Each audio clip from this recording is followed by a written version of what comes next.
சிங்கபுர நாடு, தென்னிந்தியாவின் கண், சண்டி, கிழக்கின் ட்ராய், பாதுஷாபாத், நசரத் கட்டா என்று அந்த காலத்தில் அழைக்கப்பட்டது செஞ்சிக்கோட்டை. செஞ்சிக்கோட்டையில் கலை நயத்துடன் கட்டப்பட்ட கம்பீர கட்டுமானம் வியப்பின் உச்சம் எனலாம். ராஜகிரி, கிருஷ்ணகிரி, சந்திரகிரி என்ற 3 குன்றுகளையும் இணைக்கும் சுவர்களை கொண்டதுதான் செஞ்சிக்கோட்டை.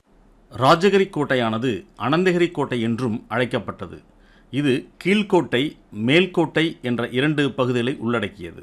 கீழ்கோட்டையில் 8 மாடிகளை கொண்ட கல்யாண மண்டபம், அதனை சுற்றி படிக்குளம், தானிய களஞ்சியம், படையினர் பயிற்சிக்கூடம், வெடிமருந்து கிடங்கு, ஆனைக்குளம், வேணுகோபாலசாமி கோயில், பீரங்கி மேடை, மஹமத்கான் மசூதி, அரண்மனை வளாகம், அதனுள் கல் அரியணை, சுழல் படிக்கட்டு, பணியாளர்கள் தங்கும் அறைகள், குதிரைலாயம், கல்யாண மகாலுக்கு வெளியே சிவன் கோயில், சாதுத்துல்லாக்கான் மசூதி, தேசிங்கராஜாவின் உடல் எரியூட்டப்பட்ட மேடை, சர்க்கரை குளம், செட்டிக்குளம், அதன் அருகே ஆஞ்சநேயர் கோயில், மரண கிணறு ஆகியன உள்ளன.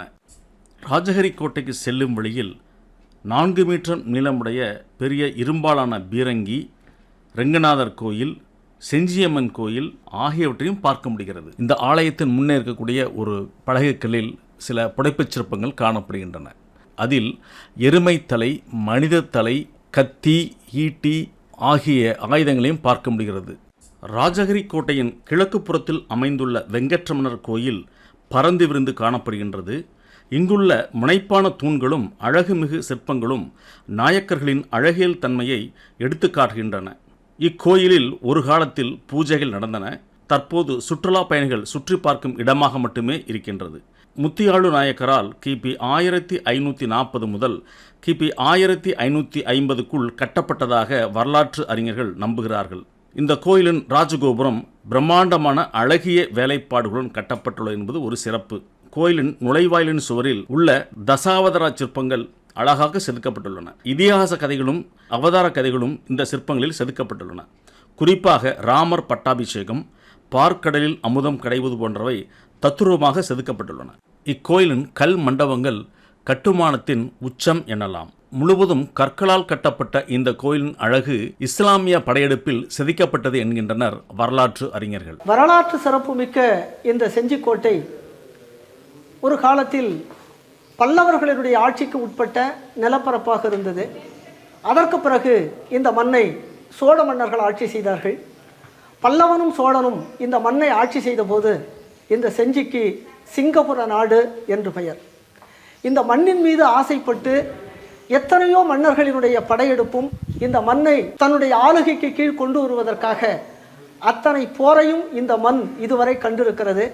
830 ஆண்டு கால வரலாற்று சுவடுகளை தாங்கி இருக்கிற ஒரு மிகப்பெரிய கோட்டை தான் இந்த செஞ்சிக்கோட்டை. தென்னிந்தியாவினுடைய பெருமையை உலகிற்கு சொல்லி கொண்டிருக்கிற ஒரு மிகச்சிறந்த கோட்டையாக இந்த கோட்டையை இன்று உலகம் பார்த்து கொண்டிருக்கிறது.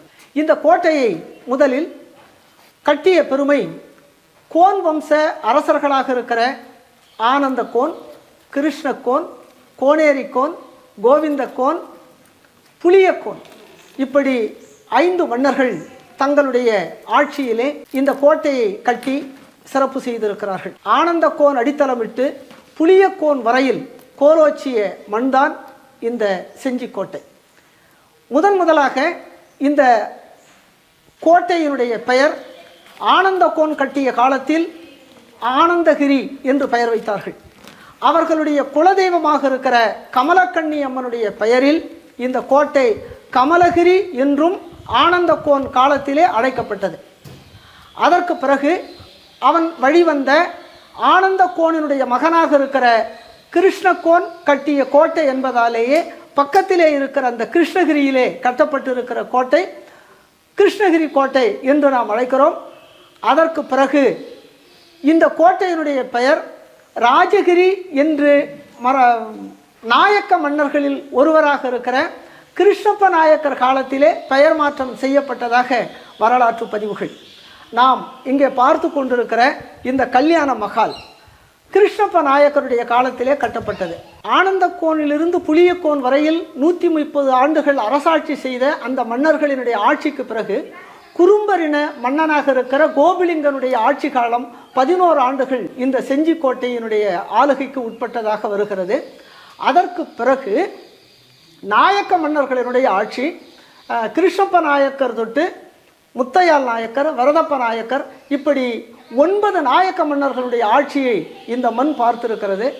அவர்கள் கிட்டத்தட்ட 150 ஆண்டுகள் நாயக்க மன்னர்களுடைய ஆட்சியில் இருந்தது. கிருஷ்ணப்ப நாயக்கர் என்பவர் கிருஷ்ணதேவராயருடைய போர்ப்படை தளபதியாக இருந்தவர். அவருடைய காலத்திலே தான் கல்யாண மகால் கட்டப்பட்டது. பக்கத்திலே இருக்கிற இந்த நெற்களஞ்சியம், உடற்பயிற்சி கூடம், நிறைய கட்டிடங்களை செஞ்சிக்கோட்டையிலே கட்டி அமைத்த பெருமை நாயக்க மன்னர்களை சாரும். அதுவும் குறிப்பாக கிருஷ்ணப்ப நாயக்கரை சாரும். நாயக்க மன்னர்களுடைய ஆட்சிக்கு பிறகு இந்த செஞ்சி சுல்தான்களினுடைய ஆட்சிக்கு, பீஜப்பூர் சுல்தான்களுடைய ஆட்சியினுடைய கட்டுப்பாட்டிலே வருகிறது. மிர்ஜுவா அவருடைய படத்தலைமையின் கீழ் போர் தொடுத்து நாயக்க மன்னர்களிடத்திலே இருந்து ஆட்சி சுல்தான்களுடைய ஆட்சியாக மாறுகிறது.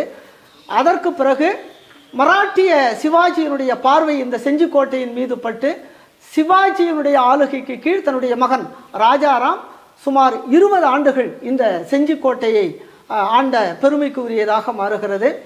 ஒவ்வொரு மன்னர்களுடைய ஆட்சி காலத்திலும் இந்த கோட்டை கட்டுமான பணிகள், பாதுகாப்பு அரண் கருதி ஒவ்வொன்றையும் அந்த மன்னர்கள் மாற்றி அமைத்து கொண்டே இருந்திருக்கிறார்கள். அதற்கு பிறகு முகலாயர்களினுடைய படை ராஜாராமின் ஆட்சிக்கு உட்பட்ட இந்த செஞ்சியின் மீது போர் தொடுக்கிறார்கள். அதாவது அவுரங்கசீப்பினுடைய அமைச்சனாக இருக்கிற ஆசாத் கான் அவருடைய மகன் ஜூல்பிர் கான், அவுரங்கசீப்பினுடைய மகன் காம்பாக்ஷாவும் அதுக்கடுத்து ஆசாத் கானினுடைய மகனாக இருக்கிற ஜூல்பிர் கானும் இணைந்து அவுரங்கசீப்பினுடைய ஆணைக்கு இணங்க செஞ்சி மண்ணின் மீது போர் தொடுக்கிறார்கள். ராஜாராமின் மீது தொடுத்த இந்த போர் சுமார் 7 ஆண்டுகள் முற்றுகை போராக நடக்கிறது. கோட்டைக்குள்ளே இருக்கிறவர்கள் அரண் விட்டு வெளியே வர முடியவில்லை.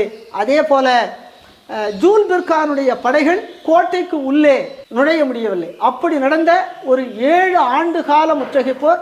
அதற்கு பிறகு ராஜாராம் மாறு வேடத்திலே தப்பித்து மராட்டிய மண்ணிற்கு சென்றதாக வரலாறு. அதற்கு பிறகு ஜூல்பிர் கானுடைய ரெப்ரசன்டேட்டிவாக இங்கே ஸ்வரூப் சிங் மத்திய பிரதேசத்திலே இருக்கிற பந்தேல்கண்ட் என்கின்ற இடத்திலே இருந்து அந்த மன்னன் இங்கே செஞ்சிக்கோட்டையினுடைய அரசனாக வருகிறார். ஸ்வரூப் சிங் ராஜா தேசிங்கனுடைய தந்தை. 1714 ஜனவரியில் சுமார் 10 ஆண்டுகள் அரசாட்சி செய்து அவர் இறந்து விடுகிறார். அதற்கு பிறகு ராஜா தேசிங்கு 1714 ஜனவரியில் தானாகவே சுய உரிமையோடு இந்த கோட்டை தந்தை வழி எனக்கு சொந்தம் என்கின்ற உரிமையோடு முடிசூட்டி கொள்ளுகிறார். அது முகலாய சக்கரவர்த்தி அவுரங்கசீப்பையும் அவருடைய மகன் ஷா ஆலத்தையும் கேட்காமலே முடிசூட்டி கொண்டார் என்கின்ற அந்த உணர்வோடு இங்கே போர் தொடுக்கிறார்கள். ஆற்காட்டு நவாப்பு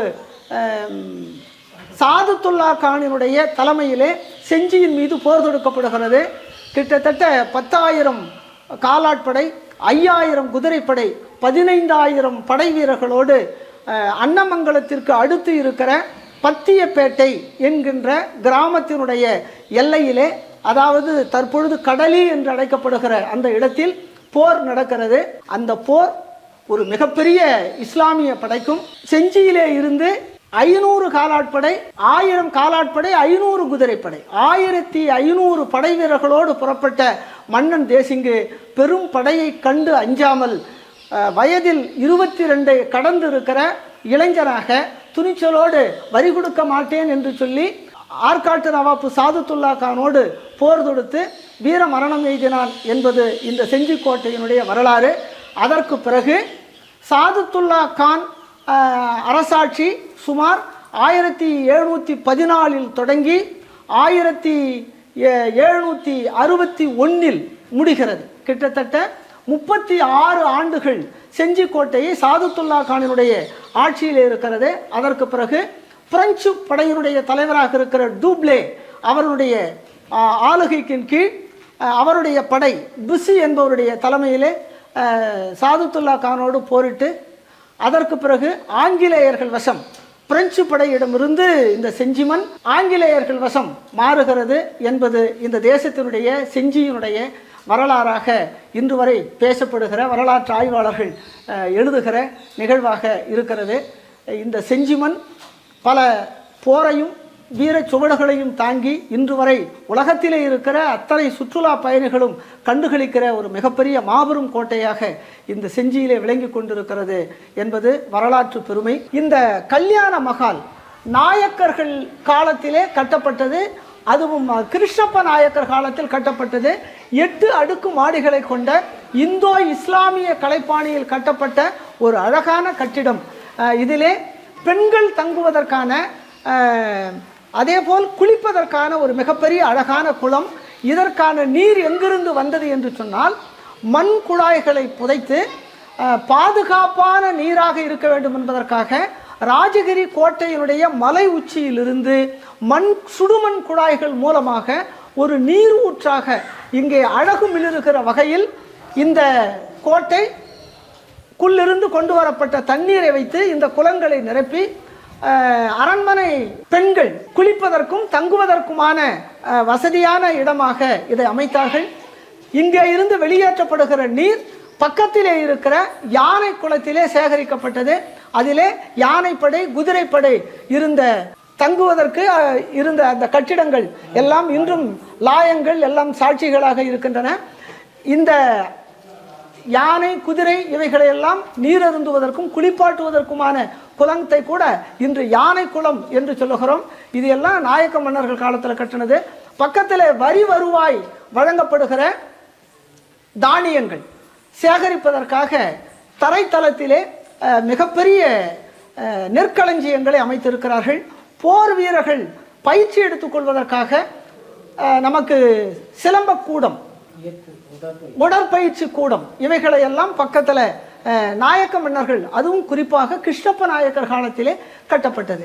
இந்த கோட்டைக்கு வெளியே போய் பார்த்தீங்கன்னு சொன்னால் நமக்கு திருவேங்கடமுடையான் திருக்கோயில் என்ற கல்வெட்டிலே பதிவு செய்யப்பட்டிருக்கிற வெங்கட்டரமணர் ஆலயம், அதற்கு பக்கத்தில் பட்டாபிராமன் ஆலயம், இந்த 2 ஆலயங்களுமே நாயக்கர் காலத்தில் முத்தையால் நாயக்கர் அவர்களால் கட்டப்பட்ட மிக சிறப்பு வாய்ந்த கோட்டை. அதில் இருக்கிற கலைநயமிக்க கல்தூண்கள் எல்லாம் கூட பாண்டிச்சேரிக்கும் சென்னைக்கும் வெள்ளையர்களுடைய ஆட்சி காலத்திலும் பிரெஞ்சுக்காரர்கள் ஆண்ட ஆட்சி காலத்திலும் எடுத்து சென்றதாக வரலாற்று பதிவுகள். குறிப்பாக நீல் சிலையினுடைய பீடத்திலே இருந்த கல்தூண்கள் எல்லாம் பட்டாபிராமர் ஆலயத்திலிருந்து எடுத்து செல்லப்பட்டவைகள். அதே போல பாண்டிச்சேரியில் டூப்ளேவுக்கு அமைக்கப்பட்ட அந்த காந்தி மண்டபம், இப்பொழுது இருக்கிற காந்தி மண்டபத்தின் பக்கத்தை அலங்கரித்து கொண்டிருக்கிற கல்தூண்கள் எல்லாம் பட்டாபிராமன் ஆலயத்திலிருந்து எடுத்து செல்லப்பட்ட கல்தூண்கள். இன்னும் நம் செஞ்சிக்கோட்டைக்கு மேலே செல்ல செஞ்சி பகுதி மக்களினுடைய இன்றைய குலதெய்வமாக இருக்கிற கமலக்கண்ணியம்மனுடைய ஆலயம், தேசிங்கு மன்னனால் வணங்கி போற்றி புகழப்பட்ட ரங்கநாதருடைய ஆலயம், அதற்கு மேல் இழுவை பாலம், வெள்ளையரும் பிரெஞ்சுக்காரர்களும் பயன்படுத்திய பீரங்கிகள், அழகான கட்டிட வேலைப்பாடு மிக்க மணிக்கூண்டுகள் அமைக்கப்பட்டிருக்கின்றன. அதேபோல் பக்கத்தில் ஒவ்வொரு இடங்களிலும் பீரங்கியை வைத்து பாதுகாப்பிற்காக பிரெஞ்சுக்காரர்களும் பிரிட்டிஷ்காரர்களும் பயன்படுத்திய பீரங்கி மேடை அமைக்கப்பட்டிருக்கிறது. பக்கத்திலே செட்டிக்குளம் என்று ஒன்று இருக்கிறது. அது ராஜாராமனுடைய ஆட்சி காலத்தில், மராட்டிய மன்னன் ராஜாராம் ஆட்சி காலத்திலே ராமசெட்டி என்பவரால் அமைக்கப்பட்ட ஒரு மிகப்பெரிய நீர்ப்பாசன குளமாக அது இருக்கிறது என்பதை வரலாற்று ஆய்வாளர்கள் பதிவு செய்திருக்கிறார்கள்.